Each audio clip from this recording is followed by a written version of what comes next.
Isère Économie et Présence, partenaire des entreprises de votre territoire. Acteur et partenaire de l'économie régionale, la Caisse d'épargne Rhône-Alpes vous présente Alpes Décideurs.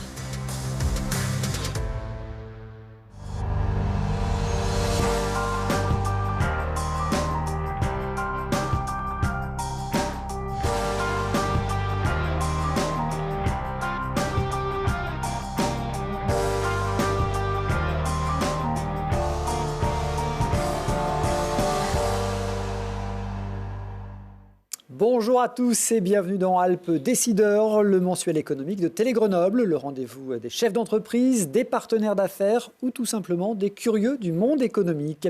Chaque mois, vous le savez, nous mettons en lumière les entreprises qui font le dynamisme des Alpes.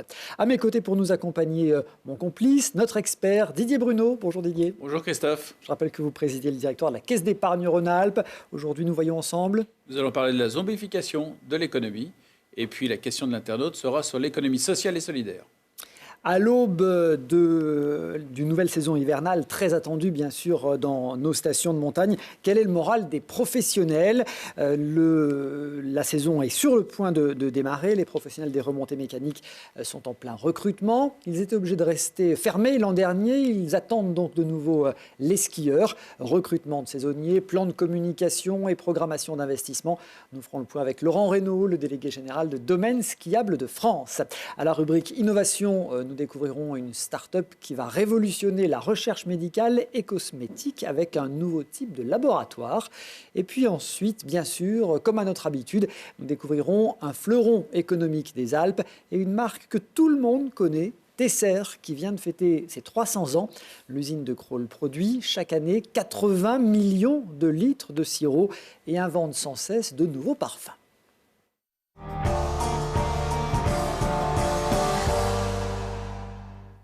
Un an et demi après une crise sans précédent, alors que la fin du quoi qu'il en coûte approche et alors que des prémices de reprise économique semblent se faire sentir, tous les scénarios semblent encore possibles, notamment celui d'une zombification de l'économie. De quoi s'agit-il ?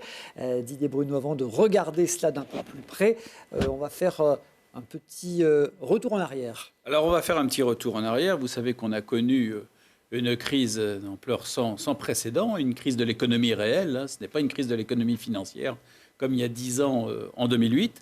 Moins 7% de consommation des ménages, moins 8% de PIB. On n'avait jamais vu ça.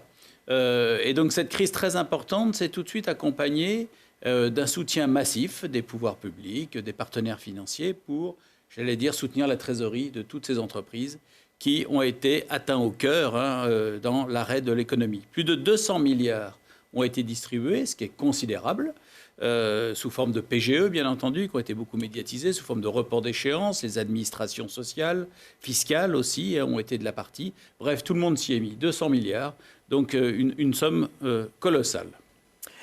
Et aujourd'hui, est-ce qu'on peut craindre, maintenant qu'on sent la fin de la perfusion, est-ce qu'on peut craindre un tsunami économique ? Alors, c'est vrai que les tribunaux de commerce, c'est certainement la profession qui a le plus souffert, entre guillemets, sans mauvais jeu de mots, parce que c'est vrai que moins 38% de procédures collectives, c'était aussi du jamais vu. Ces mesures de soutien ont figé quelque part la situation des entreprises, la trésorerie des entreprises. Donc nous n'avons pas eu du tout de catastrophe comme nous l'avions anticipé. Nous nous sommes plantés. On craignait des défaillances. On craignait des défaillances. De toute façon, dans cette crise, il faut beaucoup d'humilité parce que moi le premier, mais aussi d'autres, nous nous sommes trompés sur beaucoup de choses. Nous pensions qu'il y aurait des défaillances en cascade, mais la puissance des mesures de soutien fait qu'un certain nombre d'entreprises aujourd'hui sont toujours, et c'est très bien aussi parce qu'elles portent de nombreux emplois, mais sont toujours vivantes, se redéveloppent. Donc c'est vrai que qu'est-ce qu'on anticipe ? Il est certain que les mesures de soutien vont devoir progressivement s'arrêter. On pense qu'après les élections présidentielles, progressivement, mais j'allais dire sûrement, les mesures de soutien vont se réduire. Et c'est là que certains économistes, certains journalistes ont parlé d'une zombification de l'économie. Ça voudrait dire que certaines entreprises ont été maintenues artificiellement en vie grâce à ces dispositifs de soutien massif. On avait déjà évoqué le concept, j'allais dire, avant la crise de la Covid, lorsque les taux d'intérêt, ce qu'ils sont toujours, étaient très bas. en disant il y a des entreprises qui se financent tellement peu cher que leur ratio de productivité, leur ratio de rentabilité, qui dans un contexte normal leur poserait des vrais problèmes, aujourd'hui ne pose pas de problème parce que le coût de la dette, le coût de l'emprunt est très très bas. Alors va-t-il y avoir une zombification de l'économie? Moi, ce que je constate, c'est que les entreprises sont arrivées dans la crise de la Covid plutôt en forme économiquement. Avec les entreprises qui n'étaient vraiment pas en forme, malgré les mesures de soutien, elles sont tombées. Elles sont tombées avant, dans les premiers mois de la Covid. Ensuite, je constate également qu'il y a une reprise économique extrêmement forte. Là aussi, on ne l'avait pas anticipé aussi forte. On se rend compte qu'il y a des recompositions extrêmement importantes. Il y a certaines entreprises qui ont gagné des années avec la crise de la Covid. Il y en a d'autres qui ont justement perdu du retard. Il y a des entreprises qui en ont profité pour acheter les concurrents. Bref, toute une recomposition capitalistique qui fait qu'on ne sait pas trop où ça va tomber. On ne sait pas trop non plus si la conjoncture très très bonne que nous connaissons depuis 4-5 mois est porteuse de valeur. Si elle est porteuse de valeur, ça veut dire qu'elle va contribuer au désendettement des entreprises et indirectement de l'État. Bref, il est un petit peu tôt pour dire ça. Ce que je veux simplement dire, c'est qu'on est sur une ligne de crête. Il va falloir, et nous en tant que banquiers, c'est notre responsabilité, bien entendu, d'accompagner les entreprises dans cette reprise, d'accompagner aussi leur restructuration financière, mais aussi être vigilant à ne pas, laisser perdurer des entreprises, les fameuses entreprises zombies, qui, porteraient préjudice à l'ensemble de l'économie nationale parce qu'elles faussent un petit peu les marchés, parce qu'elles n'investissent pas, parce qu'elles brouillent les pistes. Voilà, donc il va falloir qu'on soit, extrêmement humble là-dessus, extrêmement patient, aussi assez déterminé. Mais de toute façon, il va falloir qu'on ait un dialogue stratégique très fort avec tous ces chefs d'entreprise pour voir exactement comment est-ce qu'elles sortent de la crise. Finalement, est-ce que cette crise, elle n'a pas été tout simplement un accélérateur de changement? Oui, elle a été un accélérateur de changement. Vous savez, dans le secteur bancaire, on parlait beaucoup du digital. Je suis sûr qu'on a gagné 10 ans dans le digital. Les paiements sans contact, on a aussi, gagné de nombreuses années. Ça a été un accélérateur de changement. Ce qui est très difficile aujourd'hui, c'est que beaucoup de chefs d'entreprise doivent se mettre en ordre de marche pour des transitions sociétales, sur le numérique, sur l'écologie, bien entendu, sur aussi tous ces rapports au travail qui sont en train de changer, télétravail, et puis la préoccupation du moment, ce n'est pas la zombification de l'économie, la préoccupation du moment, c'est de trouver, des collaborateurs et des collaboratrices pour pouvoir accompagner cette croissance. Voilà, donc soyons patients, soyons humbles, mais il est certain que nous avons eu affaire à une crise historique et à des mesures historiques dont il va falloir progressivement sortir. Une crise qui a aussi appris à accepter l'incertitude, gérer l'incertitude et s'adapter. C'est dans l'ADN des chefs d'entreprise qui attendent encore beaucoup des mois qui viennent. On le verra d'ailleurs dans un instant en montagne. Merci Didier.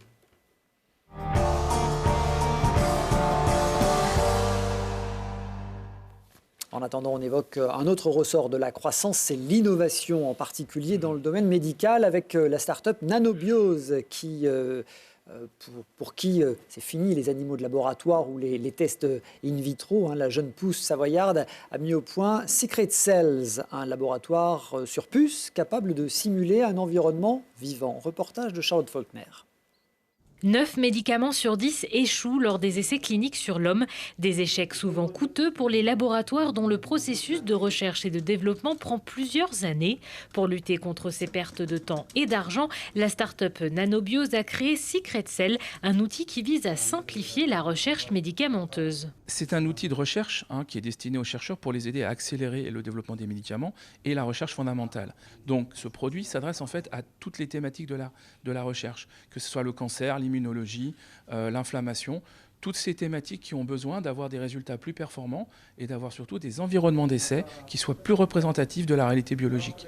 Après 4 ans de recherche et de développement, Nanobiose a pu mettre sur le marché Secret Cells, un véritable labo sur puce permettant de simuler un environnement similaire au milieu vivant et donc de réaliser l'évaluation des candidats médicaments plus vite mais aussi de manière plus réaliste. Aujourd'hui, beaucoup de nos études sont faites avec ce qu'on appelle des études in vitro, dans des boîtes de pétri. Sauf qu'il n'y a rien de plus différent d'une boîte de pétri qu'un humain. En leur permettant de tester leurs produits dans des conditions beaucoup plus proches de la réalité, en fait, ce qu'on leur permet, c'est de gagner du temps. C'est que les données étant acquises dans de meilleures conditions, elles sont de meilleure qualité et donc elles sont moins sujettes à être remises en question par la suite lors des développements ultérieurs. Ce dispositif est une véritable avancée dans le secteur de la biologie. Secret Cells est déjà breveté en France, en Europe et bientôt aux États-Unis. Un outil qui se veut polyvalent et facile de prise en main. Tout est contrôlé, donc on peut contrôler le temps d'activation des cellules, par exemple, le temps on va les activer avec un traitement donné, et le système il est modifiable suivant l'expérience qu'on veut faire. Donc si on veut faire de la culture en 2D, 3D, d'analyser l'inflammation, la toxicité, on peut le faire avec ce système-là, et on n'a pas besoin, contrairement à ce qu'on fait en statique, par exemple, on doit venir à chaque temps donné, changer le milieu, nettoyer. Ce système-là, comme il est dynamique, en flux, on n'a pas besoin de faire ça. Sur le marché depuis 1 an, Secret Cells est destiné aux laboratoires pharmaceutiques, de cosmétiques ou encore de recherche publique. Et ce laboratoire nouvelle génération aura nécessité 4 ans de recherche et développement. Nanobios devrait atteindre son premier million d'euros de chiffre d'affaires en 2022.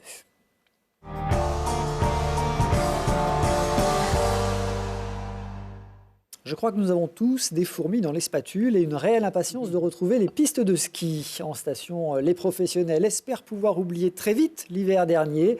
Saison blanche, année noire en raison de la crise Covid. Les remontées mécaniques, souvenez-vous, avaient dû rester fermées. Pour les prochaines semaines, les réservations arrivent, les professionnels se préparent. Laurent Reynaud, on va voir avec vous quel est le moral des professionnels. Bonjour. Bonjour. Merci d'être avec nous, délégué général de Domaine Skiable de France. DSF qui regroupe 250 grands opérateurs. La totalité des entreprises de remontée mécanique et domaine skiable, qu'elles soient publiques, comme c'est le cas de Champs-Rousse par exemple, qu'elles soient privées, comme c'est le cas à Villard-de-Lans, de grande ou de petite taille, que ce soit les stations de Loisan, celles de Chartreuse, celles du Vercors, elles sont toutes adhérentes à Domaine Skiable de France au niveau de leur domaine skiable et remontée mécanique. Et évidemment, DSF, c'est l'ensemble du territoire, donc sur tous les massifs de l'Hexagone. Tout à fait, et on a à peu près 10% de l'activité économique nationale qui se situe ici en Isère. On en est fiers, il y a des grandes stations de Loisan, il y a des stations de proximité à quelques minutes seulement des résidents urbains de Grenoble. C'est leur décor, toutes ces fabuleuses montagnes quand ils poussent les volets le matin, mais pour nous c'est un bureau, le plus beau bureau du monde sans aucun doute. Bon, c'est l'occasion de rappeler aussi que la France est dans le top 3 des destinations neige. Avec l'Autriche, avec les États-Unis qui font leur 5e meilleure saison l'hiver dernier. Pour nous, c'était une saison sans ski, mais pour eux, malgré la pandémie, les remontées mécaniques ont été ouvertes. Ça a été le cas aussi pour la Suisse, qui n'a pas pris la même décision que la France. Et là, il y a peut-être du retour d'expérience à faire. En tout cas, cette année, on est prêt, on est dans les starting blocks, et nos clientèles aussi, pour venir skier. En temps normal, 50 millions de journées skieurs en France. Tout à fait, à peu près 10 millions de clients qui viennent dans les stations françaises, grandes ou petites, et donc à peu près 10%, c'est-à-dire 1 million de personnes qui viennent chaque hiver dans nos belles stations en Isère. C'est pour les 2 tiers une clientèle française et pour 1 tiers une clientèle étrangère, des Britanniques, des Belges, des Néerlandais. Donc l'appétence est à son maximum. Les clientèles françaises sont dans les starting blocks, je crois que l'expression est la bonne, les spatules démangent. Du côté des clientèles britanniques, il y a un peu d'hésitation parce que les conditions de mobilité entre l'Union européenne et la Grande-Bretagne aujourd'hui ne sont pas très simples. Mais on a bon espoir que tout ça se clarifie. Et d'une façon générale, le moral est au beau fixe, surtout avec les chutes de neige de ces derniers jours. Et oui, là, le blanc commercial il est là. Ne fait qu'accentuer notre impatience. Bon, ce sera l'occasion, durant cet entretien, de rappeler le poids économique quand même de la montagne et de la montagne l'hiver. Vous me dites le moral est bon. On savait qu'il y avait quelques problèmes de recrutement de saisonniers. On en est où ? Alors, du côté des domaines skiables, il faut savoir qu'en Isère, on a à peu près 2000 salariés, donc conducteurs d'engins d'amarrage, conducteurs de remontée mécanique, pisteurs secouristes ou hôtesses. Mais dans les stations en Isère, c'est plutôt 12 000 personnes qui sont recrutées chaque année, d'accord, 80% des saisonniers. Et c'est vrai qu'il y a encore des besoins en général dans les stations, que ce soit à l'office de tourisme, dans les magasins de sport, dans l'hôtellerie-restauration. Du côté des domaines skiables, en revanche, on a à peu près pourvu tous les postes. Il y a encore quelques postes à pourvoir, mais globalement, on est en dessous de 5% de saisonniers qui restent encore à recruter. On a donc moins souffert des difficultés de recrutement après une saison de fermeture, sans doute parce qu'on a embauché la totalité de nos saisonniers l'hiver dernier. Et puis parce qu'on a une longue culture de sécurisation des parcours professionnels saisonniers avec une reconduction automatique des contrats de travail saisonniers d'un hiver sur l'autre. Oui, il y a une vraie fidélisation des collaborateurs. Une vraie fidélisation avec des certificats de qualification professionnelle, avec une grosse ancienneté. On a en moyenne plus de 8 ans d'ancienneté dans la même entreprise pour des saisonniers. C'est-à-dire que certes, ils sont saisonniers parce qu'on ne peut pas proposer du travail 12 mois sur 12 dès lors qu'il y a la neige que 4 mois dans l'année. En revanche, on a bien affaire à des saisonniers qui se sont installés dans une pluriactivité choisie et heureuse, qui sont à 60% propriétaires de leur logement, une enquête qu'on avait faite avec les partenaires sociaux de la branche, qui ont entre 35 et 50 ans, donc des saisonniers qui ne sont pas du tout le profil habituel. Tout à fait. Pourquoi ? Parce qu'on a des métiers de sécurité, on a des métiers magnifiques, mais avec de la sécurité, soit des personnes transportées, soit de la sécurité des personnes, tout simplement, les pisteurs secouristes qui portent secours. La conduite d'engins de damage, c'est des conducteurs qui travaillent la nuit, en poste isolé, avec des engins de damage qui coûtent 300, 400 000 euros. On a affaire à du personnel. Voilà. On ne pourrait pas se permettre, d'ailleurs, de devoir reformer chaque année la totalité de nos saisonniers. Ce serait une catastrophe pour nous et on aurait d'ailleurs un problème de sécurité à terme. Donc, depuis longtemps, il y a cette fidélisation et ce travail au niveau de la branche, la convention collective nationale qui vient d'être complètement réécrite à l'unanimité des partenaires sociaux de la branche, Force ouvrière et la CGT aussi, avec qui on vient de signer d'ailleurs un accord aussi sur les salaires, les deux syndicats de salariés, un accord sur l'activité partielle de longue durée. Il y a vraiment une longue tradition de dialogue et de construction sociale. Donc, 5% encore d'embauche de saisonniers, oui, donc on est quasiment... Pour les domaines skiables, on est quasiment pourvu, mais il peut y avoir ici ou là encore des besoins. En revanche, je le sais, pour le déneigement, pour les offices de tourisme, encore une fois, pour les commerces en station, il y a encore des postes à pourvoir. Et c'est vrai qu'une station, c'est un écosystème au service d'un client qui va certes skier pendant la journée, mais qui aura aussi besoin d'aller louer des skis, d'avoir des leçons de ski, de trouver un commerce, un hôtel, un restaurant.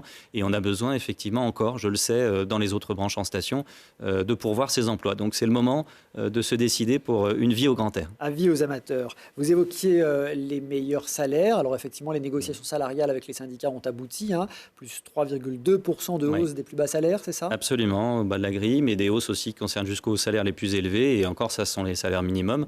Donc entre les heures supplémentaires, les différentes primes qui peuvent exister aussi, on est sur des niveaux de rémunération qui permettent, 4 mois dans l'année, de venir avec des emplois d'été, choisir une pluriactivité assumée et heureuse. C'est notre fierté. Et encore une fois, pour des raisons de sécurité, c'est important que ces métiers soient pourvus par des gens qui seront fidèles à nos montagnes. Voilà, nos stations embauchent, les remontées mécaniques embauchent. C'est important de le dire pour le poids économique que cela représente.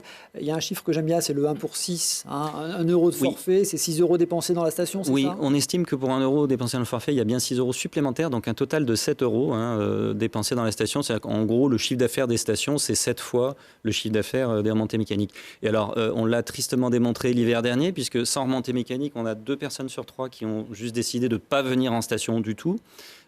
Et naturellement, les recettes des stations, les recettes des collectivités, les taxes induites qui permettent de financer des services publics sur le territoire, tout ça s'est effondré d'un seul coup. Et bien sûr, l'État est venu en soutien au moins partiel, mais les indemnisations qui ont mieux couvert d'ailleurs les acteurs des stations que ceux moins visibles des vallées, les fournisseurs de produits, de services, industriels ou tertiaires, qui, eux, ont globalement été moins bien indemnisés. De notre côté, les indemnisations ont couvert à peu près les 2 tiers des coûts fixes qu'on avait engagés pour préparer cette saison qu'on n'a donc pas pu faire, mais ça ne donne pas assez d'élan pour investir autant qu'on aurait pu le faire à l'issue d'une saison normale avec un chiffre d'affaires normal. Alors précisément, les investissements, on sait que c'est important, là aussi pour les remontées mécaniques, pour les stations et puis pour tous les sous-traitants qui travaillent sur ces équipements. 2021 a été particulièrement impacté, j'imagine. Pas d'activité durant l'hiver, ça veut dire pas d'investissement dans la métier. Des niveaux d'investissement sans doute au tiers de ce qu'ils sont habituellement, pour un chiffre d'affaires nul, et une indemnisation, je le rappelle, qui ne couvrait que des dépenses qui avaient de toute façon déjà été engagées. Le ski, les domaines skiables, c'est une activité extrêmement capitalistique. On réinvestit chaque année 25% du chiffre d'affaires. Alors parfois on entend le ski est cher, c'est vrai que c'est un sport où il faut payer un forfait qui peut valoir 40 € à la journée. Et quand on est plusieurs, c'est une dépense. Mais on a 7 heures de plaisir sur un domaine skiable équipé. Et cet équipement, il coûte les remontées mécaniques, les engins de damage, la neige de culture qu'on produit, et puis les investissements dans le digital aussi. Ça représente chaque année 25% du chiffre d'affaires qui est réinvesti. Et ça fait vivre effectivement tout un tissu économique, industriel, qui n'est pas situé en station, à l'endroit le plus touristique, mais qui est situé plus bas. C'est le cas de Pomagalski, bien sûr, ici en Isère, mais d'autres fournisseurs aussi, des startups qui sont très inventives, parce que la montagne, ça reste quelque chose qui fait rêver, que ce soit l'hiver ou l'été. Et d'ailleurs, j'en profite pour le signaler, on a conduit une enquête avec le syndicat des moniteurs de ski, avec Atout France, avec l'association des maires de stations de montagne aussi. Et à l'issue de cette saison, au regard de 3000 Français moyens enquêtés par Ipsos à notre demande, on a constaté qu'il y avait une opinion favorable sur le ski. Le ski est un sport que les gens aiment. Qu'ils soient skieurs ou non, les gens à plus de 80% plébiscitent le ski. Et on a 40% des Français qui sont des skieurs. Et le ski reste la locomotive de l'activité globale en montagne. Et oui, c'est-à-dire que les gens, ils viennent parce qu'il y a une offre de remontée mécanique. Je le redis, l'hiver dernier, pas de remontée mécanique. La plupart des gens ont décidé d'annuler leur séjour. Donc cette année, les remontées mécaniques fonctionnent. Le Premier ministre, samedi dernier, l'a bien rappelé. Non seulement elles seront ouvertes, ces remontées mécaniques, mais elles le seront sans passe sanitaire. En tout cas, si on ne fait pas face à une nouvelle vague, et quand bien même on devrait faire face à une nouvelle vague, dans ce cas, il faudra à ce moment-là appliquer le pass sanitaire sur les domaines skiables.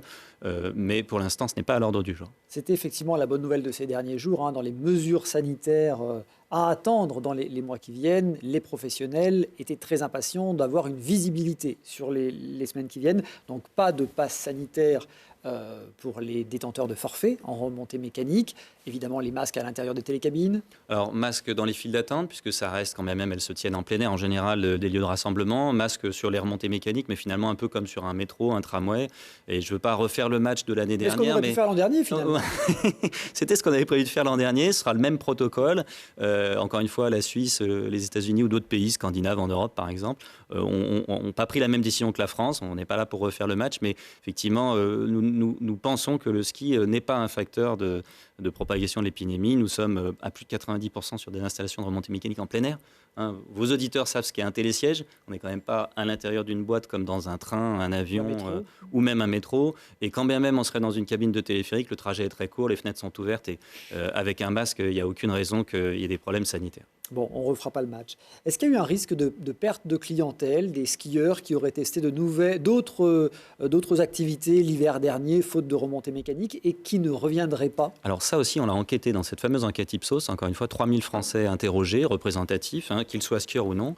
Et parmi eux, ceux qui étaient skieurs nous disent à proportion égale, je vais revenir et faire davantage de ski parce que j'ai une envie très forte, que de gens qui nous disent, effectivement, j'ai découvert d'autres choses et j'ai envie de faire moins de ski, voire même certaines personnes à un certain âge peuvent dire je vais arrêter le ski, mais globalement c'est compensé par ceux qui nous disent je veux en faire davantage et j'ai une très très forte envie.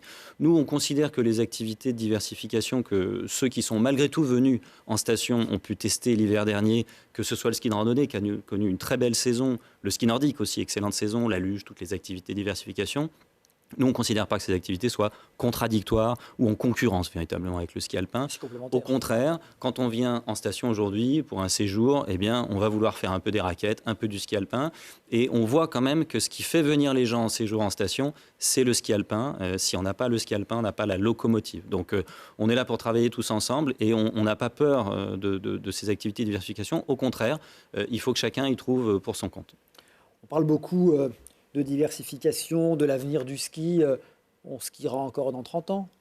Alors, non seulement on skiera encore dans 30 ans, mais dans plus que ça. Alors là, quand on regarde les projections du GIEC, et ici en Isère, on a le centre d'études de la neige de Météo France, qui est basé à Saint-Martin-d'Air, et qui a réalisé pour la première fois en 2018, et depuis c'est une étude qui se propage dans d'autres massifs, mais tout particulièrement ici en Isère, à l'initiative du conseil départemental et du comité départemental de promotion du tourisme, une étude sur l'impact du changement climatique, il était temps, vous me direz, sur les stations, notamment en Isère. Et donc toutes les stations iséroises sont passées au crible, et ce qu'on constate, c'est qu'en 2050, le niveau d'aléa d'enneigement sur nos pistes de ski, et ça aussi grâce au travail que l'on réalise, au savoir-faire de nos niveauculteurs qui produisent un peu de neige de culture, des conducteurs d'engins de damage, le profilage des pistes, ne sera pas différent de ce qu'on connaît aujourd'hui. Donc 30 ans, ça c'est déjà la bonne nouvelle. Après, attention, le changement climatique est une réalité. La diminution de l'épaisseur du manteau neigeux décennie après décennie est également une réalité qu'on constate sur le terrain. Mais c'est vrai que c'est plus les décisions qu'on va prendre dans les 30 prochaines années qui vont impacter ce qui va se passer en 2080, en 2100. Et là, effectivement, si les pires scénarios du GIEC se réalisent, le ski disparaîtra en basse altitude. Mais on est là justement au contraire pour faire en sorte qu'à ces horizons temporels, on ait réussi, au travers des accords de Paris par exemple, de sauver le ski et limiter l'augmentation des températures. C'est pour ça qu'on a pris, nous, un certain nombre d'éco-engagements, dont la neutralité carbone, plus d'émissions de gaz à effet de serre sur les remontées mécaniques et les domaines skiables français, à horizon 2037. C'est bien avant les accords de Paris de la COP21. On est en ce moment dans la COP26, mais nous, on veut faire mieux que la COP21. Bon, plein de messages d'optimisme. Merci, on peut farter les skis, c'est ce que je comprends. Merci beaucoup Laurent Reynaud pour cette vague d'optimisme. Bonne saison, on croise les doigts.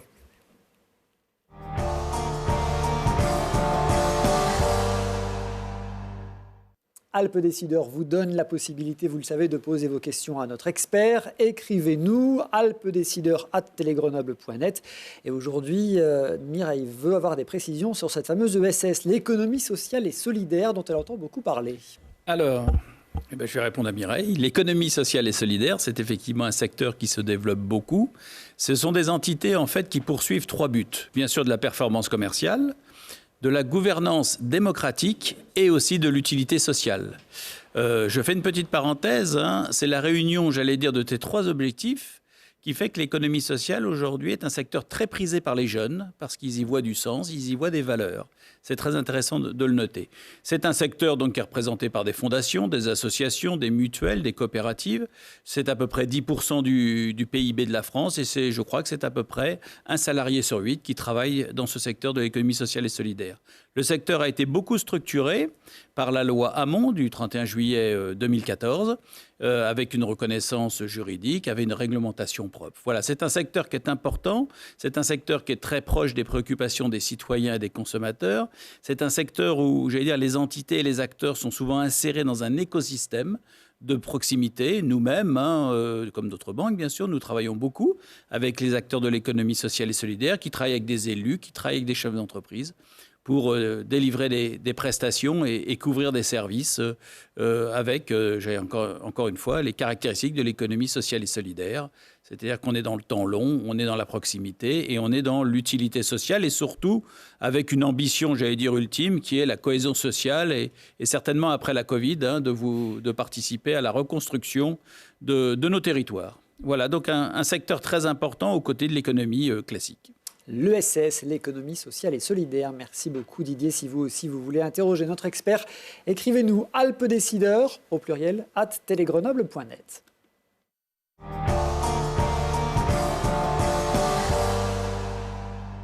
Ces bidons métalliques lui ont offert une renommée mondiale. En plus de 60 ans après cet investissement, cette innovation, ces bidons font toujours référence. Tesser est l'une des marques alimentaires les plus anciennes de France. C'est d'ailleurs le numéro 1 des sirops et le numéro 4 des boissons sans alcool. 300 ans après la création d'une distillerie qui fabriquait du ratafia. C'était le succès de l'époque, un succès qui est toujours au rendez-vous. Nous poussons aujourd'hui les portes d'une entreprise qui les ouvre très rarement. Olivier Mercier, merci de nous avoir rejoints. Bonjour Christophe, merci de m'accueillir. Vous êtes le directeur général de Britvic France, tout à fait. Qui a racheté Tesser, cette entreprise emblématique à Crolles. C'était un rachat en 2010. Britvic, un spécialiste des BRSA. Tout à fait. Donc des boissons rafraîchissantes sans alcool. Donc effectivement, Britvic est un groupe international présent dans 80 pays dans le monde. C'est un chiffre d'affaires de plus de 2 milliards d'euros. C'est 3800 collaborateurs, c'est 8 usines, c'est plus de 30 marques à travers le monde. Donc c'est vraiment un groupe spécialisé dans les sans-alcool. Alors parmi les marques, on peut citer celles qui sont faites à Crolles. Alors bien évidemment, celles qui sont faites à Crolles, celles qui sont chères à notre cœur, que sont Tesser, que sont Moulin de Valdonne, mais également les boissons Fruit Shoot et puis le jus bio Pressade, qui a été lancé il y a une vingtaine d'années dans notre pays. Et puis effectivement, à l'international, on a des produits, des Britvic Mixers, on a du J2, on a du Robinson, donc du Maïguari, donc des produits qui sont un peu plus locaux, mais qui englobent, qui sont toujours sur la boisson sans alcool. Une implantation dans tout le monde entier de ce groupe Britvic, qui est un géant qui pèse 2 milliards d'euros de chiffre d'affaires. C'est ça. Alors effectivement, nous sommes implantés à la fois la maison mère en Angleterre, mais également dans un siège en Irlande, en France, au Brésil, à Miami aux États-Unis, à Singapour, aux Pays-Bas. Donc on a vraiment des bureaux commerciaux un peu partout dans le monde pour étendre nos marques et particulièrement notre marque Mathieu Tesser. Bon, ici à Crolles, c'est quoi? C'est 200 millions d'euros une année Alors ici, effectivement, aujourd'hui, la France est le deuxième pays quand même de Britvic, avec plus de 200 millions d'euros de chiffre d'affaires, avec 330 collaborateurs, et puis avec nos marques principales, leaders sur leur marché, Tesser, Moulin de Valdonne. Et avec un chiffre étonnant, 80 millions de litres de sirop produits à Crolles. Exactement. Donc nous produisons localement, nous produisons français, nous vendons français. La majorité, en tout cas, dès qu'on le peut, nos ingrédients sont français. On a vraiment cette vocation à travailler nos produits sur cette terre de France et de l'exporter à travers le monde pour faire profiter tous les consommateurs. Mais comment est-ce qu'on fabrique les sirops Tesser? Voilà qui nous donne l'occasion, je vous le disais, de pousser les portes d'une usine très discrète et de rappeler d'ailleurs au passage qu'un sirop, c'est une définition bien précise. Alors effectivement, un sirop, il y a un décret d'application qui par principe a dans ses produits plus de 50% de sucre. Sinon, ce n'est plus un sirop, c'est une boisson aromatisée. Alors, comment est-ce qu'on fabrique les sirops Tesser? Vous allez pénétrer dans une usine très, très discrète. Premier reportage signé Lina Badreddine. C'est une danse que nul autre ne saurait imiter, car sa recette, comme celle de chaque sirop, est unique. Mais pour entamer le pas, 3 ingrédients principaux sont nécessaires à la chorégraphie: du sucre, des jus concentrés et de l'eau. Une première étape de fabrication où on va mélanger les matières premières. Donc on va venir dans une cuve mettre le sucre, le sirop et également l'eau.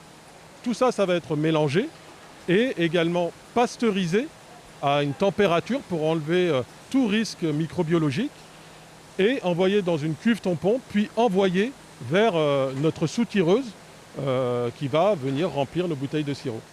Un rythme effréné pour produire 77 millions de litres de sirop par an à destination essentiellement de la France, mais aussi de 80 pays. Tesser est donc devenu un incontournable dans son domaine. La marque grenobloise fait partie du groupe Britvic France, l'un des leaders européens des boissons sans alcool. Nous avons la marque Tesser, que tout le monde connaît, la marque Moulin de Valdonne, et la marque également Mathieu Tesser, qui est une marque haut de gamme qui est pour nos bars et restaurants. Créée en 1720 par Mathieu Tesser à Grenoble, l'entreprise a fait fortune grâce au ratafia, une liqueur à base de cerises qui rendra Tesser riche et célèbre. Dans les années 70, victime de son succès, l'entreprise a été obligée de s'agrandir et créer son usine à Crolles. L'entreprise était basée à Grenoble depuis toutes ces années. Et suite à l'explosion des ventes et des demandes, l'usine a été délocalisée sur le site de Crolles. Donc la petite histoire raconte que les fils Reynaud auraient retrouvé refuge ici à Crolles lors de la Seconde Guerre mondiale. Donc ce qui fait qu'il y a un attachement particulier avec cette localité et d'où une délocalisation vers Crolles. Un attachement aussi des Français avec cette boisson. Ils sont les 2e consommateurs de sirop en Europe, derrière le Royaume-Uni. 6 foyers sur 10 achètent du sirop en France et au moins 6 fois par an en moyenne. Le marché est considérable. C'est impressionnant de plonger comme ça dans le quotidien d'une usine qui produit un produit légendaire. On me disait Didier, ces bidons, finalement, ils nous rappellent tous un petit peu de la nostalgie de notre enfance. 330 personnes qui travaillent à Crolles, 300 ans d'histoire. 300 ans d'histoire. Alors effectivement, l'histoire commence, on l'a vu dans le reportage, en 1720, où Mathieu Tesser monte une distillerie en France. Et puis les différentes étapes, en 1907, il n'y a plus de descendance. Donc François Reynaud rachète l'entreprise et la diffuse de façon très locale. Et puis c'est lorsque les fils Reynaud reprennent l'entreprise en 1927, globalement la pasteurisation est là, donc on fait du sirop sans alcool. Donc Tesser lance le premier sirop sans alcool. Et puis l'innovation qui fait partie de cette histoire Tesser. C'est dans l'ADN de Tesser. C'est l'ADN de Tesser, exactement. On innove, et des fois trop en avance, et on y reviendra certainement. Ouais. Eh bien, on arrive avec le tube en 1951 par le petit-fils Reynaud qui lance d'abord les tubes aluminium. Le sirop en tube. Le sirop en tube, exactement. Donc, qui devient un succès national. Et puis, 6 ans après, cette entreprise qui faisait finalement 10 millions d'euros en 1952, en 1970, vont faire 100 millions grâce à la bouteille et au bidon métallique que l'on a vu dans le reportage et qui fait le succès et le développement via la grande distribution. Qui est une invention Tesser. Qui est une invention Aujourd'hui, Tesser. Aujourd'hui, c'est un produit courant. Tout le monde l'a adopté. Vous avez raison, tout à fait. Et adopté et gardé, puisqu'aujourd'hui, ça reste le meilleur contenant pour le sirop dans la protection anti-UV, mais également c'est un produit qui est parfaitement recyclable, 100% recyclable. Donc on est toujours sur ce bien fondé de ce développement. Développement d'entreprise dans les années 70, la première usine à Crolles. Alors effectivement, donc suite au succès, il a fallu agrandir l'usine. Donc il a été décidé d'ouvrir effectivement, il y a 50 ans, cette nouvelle usine à Crolles, sur lesquelles on a investi des lignes. On continue à investir pour rester avec des produits sains, avec des produits qui évoluent également, puisqu'on disait que l'innovation est notre ADN, on continue à faire évoluer nos produits. Pour les 300 ans, du coup, il y a eu ce nouveau logo qui est arrivé aussi. Alors effectivement, pour les 300 ans, c'est à la fois pour les 300 ans, c'était même un petit peu avant, c'était finalement cette feuille qui représente finalement l'évolution vers plus de naturalité, qui était déjà notre credo. On a voulu l'illustrer au travers de notre logo et puis ce sourire, parce que finalement ça reste un produit très plaisir. On a eu beaucoup de campagnes anti-sucre, mais on a quand même besoin de sucre pour vivre. Et puis le sirop fait partie de notre quotidien. Et puis pour les 300 ans, il y a aussi eu cette cuvée spéciale, j'ai envie de dire. Exactement. Alors cette cuvée spéciale est très spéciale parce qu'on a recréé un sirop de ratafia, alors pour le coup sans alcool. Dans nos nouvelles bouteilles Mathieu Tesser, qui vous le voyez, sont gravées. Donc c'est une nouvelle gamme qu'on a lancée il y a 3 ans, qui met en phase à la fois le savoir-faire mixologiste également, puisqu'on en fait des cocktails. On a vraiment toute une gamme de cocktails, sans alcool bien entendu. Et puis voilà, sur ratafia, c'était le clin d'œil à ces 300 ans et à notre Mathieu Tesser. D'ailleurs, on a renommé la bouteille Mathieu Tesser. Sirop de cerise. Sirop de cerise, exactement. La production, alors bon, il y a aussi eu ces innovations en termes de communication. Il faut se différencier quand on est sur un marché aussi concurrentiel. On a eu des tas de campagnes d'affichage, des affiches, toutes plus innovantes les unes que les autres, et tout au long des décennies finalement. Exactement.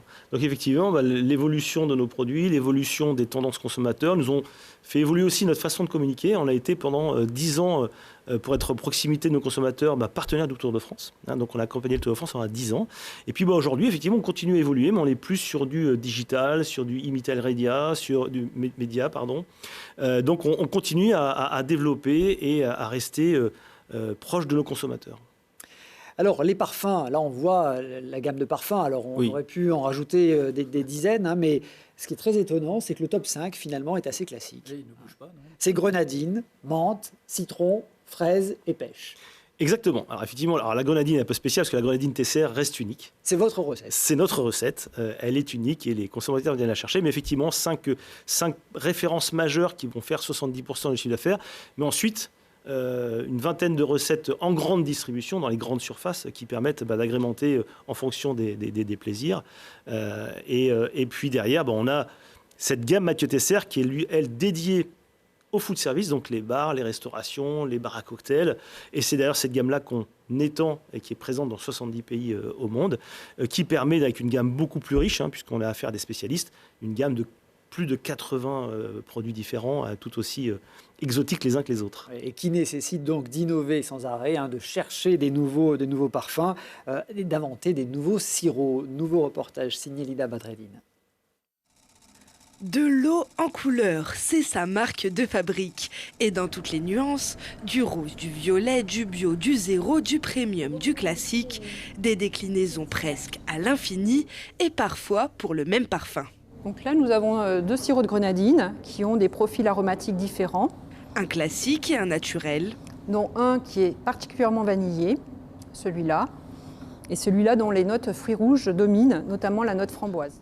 Le service recherche et développement a pour mission d'adapter les recettes existantes aux besoins des consommateurs.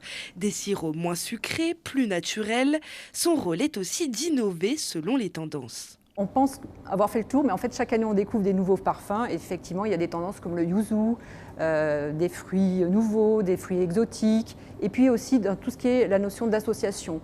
Donc souvent, ce que les gens attendent, c'est retrouver leur classique, mais avec une touche un peu originale. Donc on va retrouver des gammes, par exemple avec un pamplemousse et une touche de framboise. Ça n'a rien de révolutionnaire, mais simplement, ça permet quand même de rassurer les gens avec quelque chose un peu de nouveau et de moderne. Et la modernité ne coule pas de source. Tous les jours, chacun des membres du labo teste une dizaine de sirops. C'est un peu comme les œnologues, on est obligé quand même de s'entraîner et l'équipe s'entraîne régulièrement, donc chaque semaine, à la reconnaissance de molécules spécifiques pour avoir des descripteurs communs dans notre langage lorsqu'on décrit les produits. Donc ce n'est que de l'entraînement et de la mémorisation, c'est beaucoup de travail. Le sirop en France est défini par un décret. Il doit contenir au moins 50% de sucre pour un sirop d'agrumes et 55% pour un autre fruit. Une teneur en sucre particulièrement concentrée qui oblige à diluer un volume d'eau pour 12 volumes de sirop. L'irremplaçable grenadine aussi doit respecter certains critères. Alors la grenadine a sa recette particulière, mais elle est définie aussi réglementairement par un décret. Et elle dit que c'est un mélange de fruits rouges et de vanille, pas de grenade. Et donc, effectivement, chaque fabricant a sa recette, un peu comme le curry, de grenadine puisque la composition en fruits rouges peut varier et également les sources de vanille. 100% des sirops de la marque Tesser sont produits ici à Crolles et leur goût décidé dans ce labo. Voilà, l'occasion de plonger dans cette sirothèque. Exactement. Forte de dizaines et de dizaines de parfums différents. Les tendances, c'est, vous le disiez, la naturalité, la soif de nature. C'est l'attente du consommateur aujourd'hui? Alors effectivement, on a un consommateur qui a beaucoup évolué suite à différentes campagnes de presse, suite à leurs attentes aussi. On a vu, on développe, nous, on a cette R&D qui nous permet finalement de rester sans arrêt proche de l'attente consommateur et donc de réagir extrêmement vite. Donc on a vu ces 3-4 dernières années où les gens voulaient beaucoup plus de produits bio. Donc les produits, on a lancé donc toute une gamme bio Tesser bidon pour répondre à cette attente-là. On a des gens qui voulaient aussi beaucoup plus d'arômes naturels. On a donc lancé toute une gamme arômes naturels. Et puis il faut savoir que sur la totalité de nos recettes aujourd'hui, on a effectivement retiré, on a retiré tous les conservateurs. On a plus de 70% de nos recettes aujourd'hui qui sont en arôme naturel. Alors avec la particularité que l'arôme naturel amène quelques déceptions. Oui, il y a l'exemple très concret de la fraise arôme naturel qui du coup n'est pas verte. Exactement, c'est-à-dire que dans la nature, le vert n'existe pas. Donc effectivement, on s'attend à voir une menthe verte, et quand elle n'est pas verte, on se pose des questions. Et c'était vrai, lorsqu'on a innové il y a 10 ans, on avait déjà lancé cette menthe blanche qui n'a pas fonctionné, puisque les gens ne comprenaient pas pourquoi la menthe n'était pas verte. Aujourd'hui, les gens sont sur des attentes différentes, sont mieux éduqués, et donc on a effectivement sur cette gamme de la menthe blanche que les consommateurs apprécient. Bon, vous êtes sur un marché qui est évidemment très saisonnier. Oui. 40% des ventes se font l'été et très dépendant de la météo. Alors, comment est-ce qu'on essaie de jongler avec ces contraintes? Alors bon, effectivement, comme je le disais, on boit plus de soupe l'hiver que l'été, on boit plus de sirop l'été que l'hiver. C'est une réalité. Et on l'a vu cette année, on a eu un été particulièrement maussade, donc on a vu une chute des ventes des boissons sans alcool. La bonne nouvelle, c'est que Tesser a plutôt mieux résisté, puisque la notoriété de la marque et notre capacité à innover font la différence. Cependant, il est vrai, donc on a un portefeuille quand même beaucoup plus large que le sirop. On a, comme je le disais en introduction, le jus bio Pressade. On a également les boissons pour enfants Fruit Shoot, donc ce qui nous permet d'avoir un portefeuille plus étendu et donc de lisser les impacts qu'on peut avoir dus à la météo. Bon, le défi maintenant, pour vous, c'est d'arriver à toucher un public qui n'est pas forcément le public de la famille avec enfants. Comment est-ce qu'on fait? Qu'est-ce qu'on invente? Oui, alors vous avez raison. D'abord, le sirop, c'est une consommation familiale. Tout le monde vous êtes installé. Là. On est installé. Et maintenant, on a vu, alors le Covid a aidé à cela aussi, en tout cas, les gens font plus à la maison. Et aujourd'hui, on doit les accompagner avec des produits plus haut de gamme, plus premium, plus mixo. Et donc, on a lancé toute une gamme signature, alors qui est une plus petite bouteille que celle-ci, mais assez premium, justement pour les adultes qui iront dans leur grande surface chercher des produits pour faire leur cocktail à la maison. Et bien, notre objectif, nous, c'est de continuer à développer le sans-alcool, puisque au-delà des besoins de naturalité, on se rend compte qu'il y a aussi un développement de la boisson sans alcool. Et c'est un trend de fond. Aux États-Unis, il y a même des chaînes de bars qui ne proposent que des produits sans alcool. Les fameux mocktails, les cocktails sans alcool. Les fameux, exactement. Et ben donc, nous, notre enjeu, c'est aussi d'accompagner le consommateur sur cette version-là. Bon, là, le marché est devant vous. Le marché est devant nous. Didier, passionnant, cette visite. Oui, passionnant, c'est intéressant. On parle beaucoup de relocalisation, mais on a sur notre territoire des entreprises exceptionnelles et qui, génération après génération, actionnaire après actionnaire, ont continué à innover, ont continué à séduire les consommateurs. Il y a une très belle permanence dans toute cette stratégie. Très belle pépite. Merci beaucoup, Olivier Mercier, de nous avoir ouvert vos portes. Merci infiniment. Merci. Didier Bruno, merci beaucoup. Merci Christophe. Merci à tous de votre fidélité. Vous pouvez bien sûr revoir Alpes Décideurs sur notre site internet télégrenoble.net. À très vite.